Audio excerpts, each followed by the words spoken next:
In the spring of 1950, Sam Walton and his father-in-law drove across the greening hills of northwest Arkansas into the little town of Bentonville. Sam later wrote that Bentonville appealed to him because it was close to his wife Helen's hometown in Oklahoma, and it was a good place to hunt birds. At the time, the area was home to many apple orchards and chicken farms, and bobwhite quail thrived in the brush that grew between the farm fields and woods. Walton had recently sold his first store, a Ben Franklin franchise in Newport, Arkansas, and he now used the $50,000 he had cleared to buy Luther Harrison's variety store on Bentonville's town square. Walton's father-in-law, Leland Stanford Robson, loaned him another $20,000 to buy the barber shop next door. After knocking down that wall, Walton opened a 4,000-square-foot five-and-dime variety store. At the age of 32, I was a full-fledged merchant, Walton wrote in his autobiography. I love competition, and Bentonville just struck me as the right place to prove I could do it all over again. And Walton would indeed have to compete. Although Bentonville's population was only 2,900, the town already had 3 other variety stores. America in 1950 was a land of independent farms, independent stores, independent businesses, and independent communities ruled to a very large degree by the people who lived in them. It was a world in which almost any citizen who wanted to get ahead had real opportunity to do so, or at least any white male citizen with access to the generous government programs and bank credit of the time. One way Sam Walton got ahead was through simple hard work.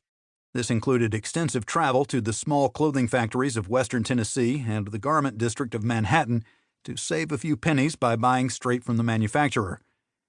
He also closely studied how powerful suppliers of branded goods, like Procter & Gamble, manipulated the little guy in order to figure out ways to escape from their sway.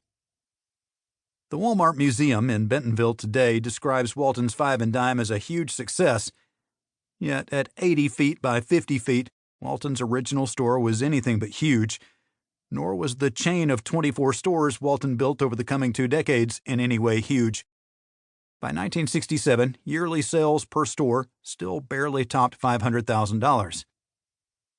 Most people listening to these words were probably taught that the independent stores and independent farms of mid-century America were nothing more than artifacts of an earlier time, inefficient businesses in an inefficient backwater of the world waiting to be modernized and rationalized. Yet such a story could not be more wrong.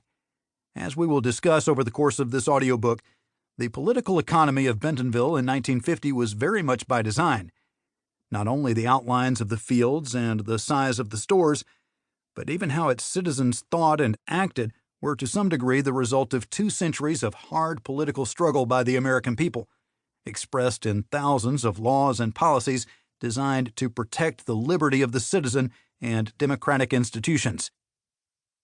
The America of the 1950s was very much also a land of the organization man in the gray flannel suit and of giant unions at corporations like General Motors and U.S. Steel, and it was very much a land of intricate nation-spanning networks, of communications and transportation, of finance and industry, networks more advanced than anywhere else in the world.